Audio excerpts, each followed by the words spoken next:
vedare tinokuchingamidzai zvekare kune chimwe chirongwa pano paZim Facebook Secrets and Confessions. Tadzoka zvekare nemamwe mamessages. Regedzai tibva tapinda mumamessages edu atadzoka takakubatirai.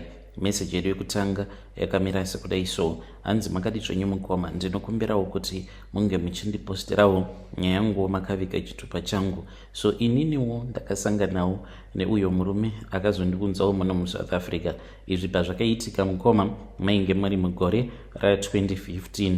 Ndainge ndichangopedza kunyora form 4 yangu, but ndainge ndakamitisiwa ndichiri form 3 ndobva ndaenda kumarriage. Iyi kumarriage kwainge kuchivava kuchirwadza mukomanashi. Ndaishungurudzwa navamwene vangu. So mushure mekunge mwana wangu ava ne1 year, murume ndipo paakazonditi chidzokera kuchikoro. Saka pandakadzokera kuchikoro ndikabva ndachizotangawo kuita zvemusikanzwa.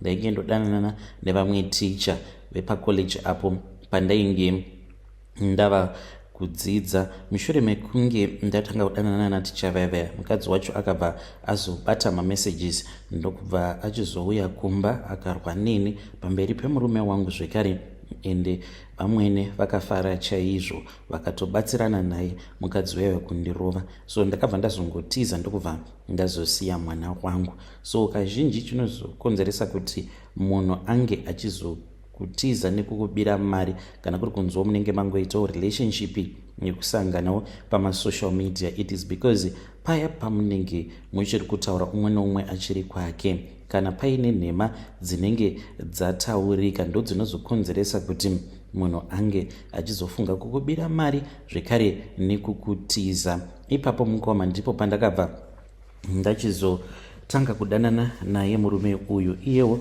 ndakatoona kuti ainge atoriwo panzara yemukadzi, like you can just sense kuti munhu uyu kauyu ari kutoda zvemukadzi, asi kuda zvegirlfriend. So inini at that time I was not yet that much ready to be in a marriage, but varume vanofanira kuti vange vachiziva kuti hakuna mukadzi anoramba kuchengetiwa. Worst of all, kana kuri kunzi munhu akatongotanga nekukuudza kuti ndinokwanisa kukupa mari zvikati, mukadzi wose anototi ange achitobvuma kuti yes, unokwanisa hako kundipa mari and I can become your wife. That is what happened.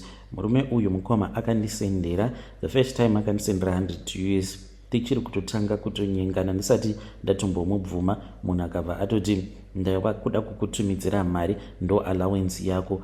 Ndakafara chaizvo mukoma. Apa ndainge ndagara ndiri panzara yemari. Mushure mekunge ndatumidzirwa 100 yaya ndikabva ndanzi unoda here kuuya kunoku? Ndikati yes of course, but handikambouye ndisina passport. Akabva anditi alright, you can wait, ndinge ndichizombotsvaka mari yekuti ngouchizotora passport. Mukoma akabva azonditoresa passport ndokubva ndachizoya kunoku tikabva tatanga kugara chose.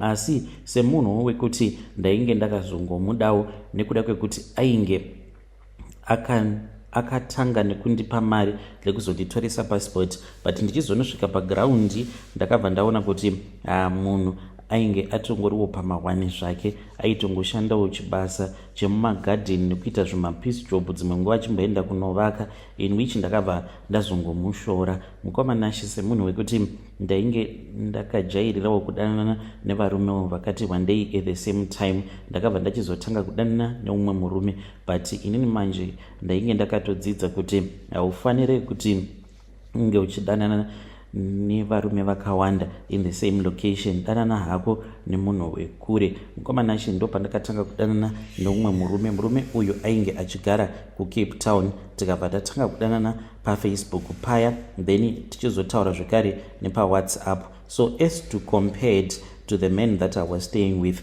aiwa ndakatoona kuti wekuCape Town chainge chitori chibaba, and men need to know kuti ndo zvinotoitika izvozvo. Unotozocompare munhu kuti ari nani ndeupi, kana kuri kunzi anenge akangokumanikidza kuti unge uchipinda murelationship naye. Mukoma nashi ndakacompare nemuface wekuCape Town ndokubva ndazotiza uyu. Ndakamutiza ndikabva ndamubira mari. Ndakamubira mari nekuda kwekuti ndainge ndichida kumurwadzisa so that asazonditsvaka. Mukomanashi akandifonera ndiri munzira apa ndakabva ndazoshaya sim card, saka ndakazongoramba ndichingoshandisa sim card iroro. Akaramba achingondifonera achinditi nai baby kuuripiko, nai baby uripi, and I was ignoring him. Kuzonosvika ndichinosvikawo kuCape Town, so ndakati ndava kugara nemunhu wangu muCape Town ndopandakatoona kutoti rainge ritoriwo hure remakoko. Truly speaking, I am regretting.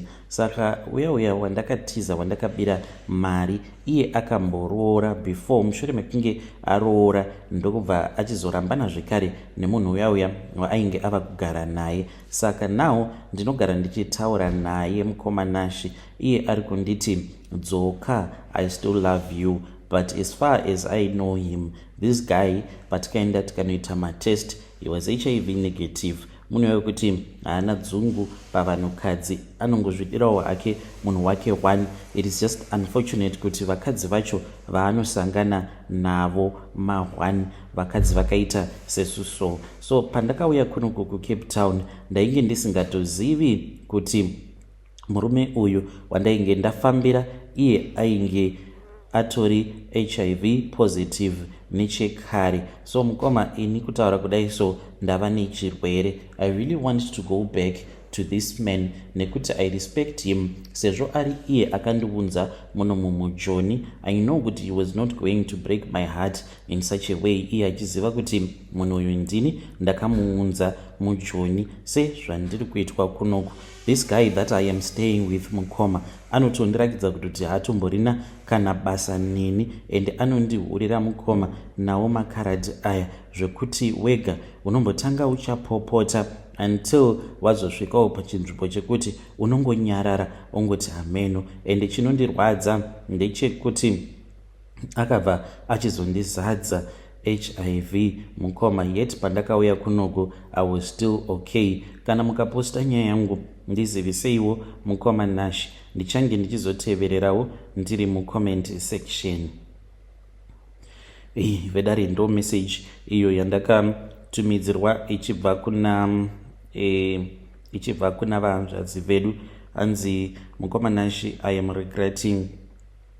I think kuti zviri nani kuti ndidzokere kuJoburg.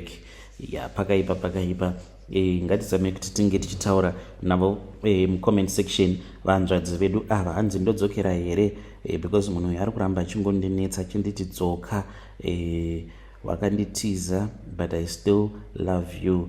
Dzoka hako nekuti ndichiri kukuda.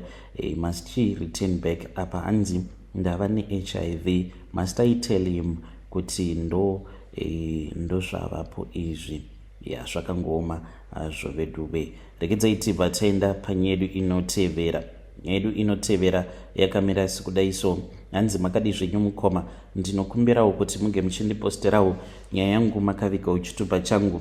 Ndauyawo pano ndiine confession yangu iyo yandiinayo. Confession yangu mukoma nashi yakamira sekudai so. Ininiwo ndakanzi ndiri kufanira kuti ndige ndichizochata kana ndava ne40 years, ende ndichizonochata kudaro ndikufanira kuti ndige ndichitsvaka mukadzi wekuti kunyange zvikanzi anenge asisiri mhandara zvake but asina kumbogara akaita mwana kunyange kupinda mumarriage. Izvi zviri kufanira kuti zvinge zvichizoitika apo pandinenge ndava ne40 years. Pari zvino mukoma ndava ne37 years, saka kana ndikasazochata ndava ne40 then zvinhu zvangu zvinobva zvazondipandukira. Mukoma nashi, inini ndakatanga ndiine chispaza shop changu kuSouth Africa. So ndakati ndaita chispaza shop changu chekutanga ndakagomisidzira ndava nemaspaza shop malocation akasiyana siyana zvekuti ndakazotonotengawo chimotikari changu chigolf icho chandaishandisa ndichienda ndichinohodha ndichidii sezvo ndainge ndava nezvetakshop zvakawanda. Mukoma nashi, one day ndipo apo pandakazojumiwa nematsotsi ndikabva ndazotorerwa mari, in which umwe musikana ainge achindishandira wekuMozambique akabva anditi munofanira kuti munge muchitsvakawo at least mushonga wekuti unokuchengetedza. Ipapo mukoma nashi handina kubvumirana nazvo nekuda kwekuti ndainge ndiri munhu ainge achiitawo zvekunamata. Ndikabva ndati izvozvo kwete handizvikwanise nekuti inini ndinonamata. akabva anditi zvakanaka iboss, but I was just trying to help you, because once kana wava nemabusinesses, the next thing that is going to happen is that vanhu vanenge vava kuziva kuti unogara uine mari, so it's either muregedza kuramba muchingogara mulocation munogara somewhere else, kana kuti mutotsvaka bodyguard, kana kuti munotsvaka mushonga wekuti vanhu vanenge vava kukuzezai muchityisa. So ndakaramba ndichingotaura naye ndokubva azondiudza kuti iye aiziva umwe mudhara uyu aitogadzira mushonga wacho unozosanganiswa nemafuta eshato kana kuti mafuta eshumba. So akazombodzokera kumusha kwavo kuMozambique. Paakazodzoka ndokubva azondipa mafone numbers emudhara iyeye wekuMozambique. Takataurirana naye mudhara uyu wekuMozambique akatanga achandibatsira pafone. After that ndipo apo paakazonditi ndaifanira kuti ndige ndichiendako kuMozambique. Ndakazoendako kuMozambique kuya mukomanashi. Pandakaendako kuMozambique ndipo pandakabva ndazoendeswa kumakuva. Tichienda kumakuva tainge tichida kuenda kunotora mweya wemunhu, so that mweya iwoyo unge uchizokwanisa kundichengetedza uye zvekare nekuzondibetsera mubhizinesi rangu. Mushure mekunge ndaendeswa kumakuva takabva tazoenda kurwizi mukoma. ndobva ndatoona chimwe chimupurwa, but chainge chichiri chidiki chichibuda murwizi. Ndikabva ndanzi chimupurwa ichi uri kuchiona chichakuteverera kuzonosvika tasvika kumba kwangu, ndichakupa basket ende unofanira kuti unge uchizodeketerera. Mushure mekunge wadeketerera chimupurwa ichi tichazosiya basiketi riri panze, then icho chichazoya chozopinda mubasiketi, but iwewe haukwanisi kuzochiona nguva dzose, uchange uchizochiona pano nepapo. Kana chazokwanisa kutanga kutaura newe uri kufanira kuti unge uchizondifonera. Mukomanashi zvadaro ndakabva ndachizotora basiketi riya ndokubva ndazorisa panze usiku hwose, rainge riri panze. Then chimupurwa chiya chakazouya ndokubva chazopinda mubasiketi muya. Sekuru vaya ndakaenda ndikanovamutsa ndokubva vamuka vakabva vachizonotora basiketi riya vakabva vazondipa. Mushure mekunge vandipa basiketi riya mukomanashi ndipo apo pandakabva ndachizodzoka zvangu kuSouth Africa. Mukoma ndakati ndadzoka kuSouth Africa basiketi iri ndainge ndakanzi ndinge ndichinorisiya kuspaza shop, any spaza shop amongst the 5. Ndakabva ndazoenda ndikabva ndazonoriisa kune rimwe spaza shop ndokubva ndazodzinga musikana ainge achindishandira, because ndaitya kuti anokwanisa kuzoriona basiketi iroro, saka ndainge ndava kuzvitengesera ndiri ndega kuspaza shop ikoko. Then there was this other night ndakatoti ndatochaisa paya ndatovhara takshop yangu ndava kuda kunobuda, ndipo pandakabva ndazoona mupurwa uya mukoma wakabva wataura neni. Ndikabva ndafonera sekuru vaya. Zvino sekuru ava ndichinovafonera, vana vacho vakabva vati vainge vachirwara. Ndikabva ndanzi ndizofona zvekare kana kuti ivo vaizondifonera kana vava right. So pane zvakazoitika kumusha. Pane vamwe vakomana vamwe vandainge ndakatodzidza navo, saka vainge vachiita zvechikorokoza, then ndokubva vazodhirigirwa nemugodhi mukoma. Ndakabva ndazoenda kumusha paya. Ndainge ndisina kuziva kuti dzimwe mhiko dzandainge ndakapiwa nasekuru ava dzainge dziri mhiko dzekuti handaifanira kuti ndinge ndichizoita body viewing mukoma. Ndakati ndaenda kuya tava kunoita body viewing ndopandakangonzwa hana yangu ichirova. Ndikabva ndaona chimupurwa chiya ndakachiona mukomanashi. Saka chimupurwa ichi usiku hwacho chakazodzoka zvekare kwandiri ndokubva chatanga kutaura neni, asi handina kukwanisa zvekare kunzwisisa kuti chainge chichida kuti kudii. Ndichinofonawo kuMozambique mukoma. Macall ainge ava kusadavirwa for nearly 2 weeks. Apa ndainge ndichingoona chimupurwa manje chichingoita zvinhu zvakasiyana-siyana. Kudzamara chimupurwa ichi ndava kuchirota chichiita bonde nehanzvadzi dzangu mukomanashi. Pandakatanga kuchirota chichiita bonde nehanzvadzi dzangu ndopandakaziva kuti ndainge ndatopandukirwa nacho chimupurwa ichi. After that mukoma ndakazoti ndafona zvekare ndichiri kuzimu ndokubva ndazonzwa zvichinzi sekuru vaya vekuMozambique vainge vakashayika mukoma. Ndakapererwa ndikabva ndanzi nevana vaya vainge vachazotanga vaverenga zvose zvatainge takanyorerana mubhuku navo sekuru vaya. Then after a couple of days ndichiri kuzimu ndopandakabva ndazofonerwa navo vana vasekuru vaya vakabva vanditi mubhuku sekuru vainge vakanyora kuti ndainge ndichivakwereta $22,000 mukoma. ndakapererwa ndikati 22,000 ndichaiwana kupi? Ivo vakabva vanditi chishandisa zvinhu izvozvo kusvika wakwanisa kuunganidza mari iyoyo wozouya nayo, uye zvekare uchizosiya zvinhu zvawakapiwa nababa vedu. So mukoma ndakabva ndazombodzokera kusouth ndokubva ndatengesa zvandainge ndinazvo ndikazodzoka kunoko kuZim.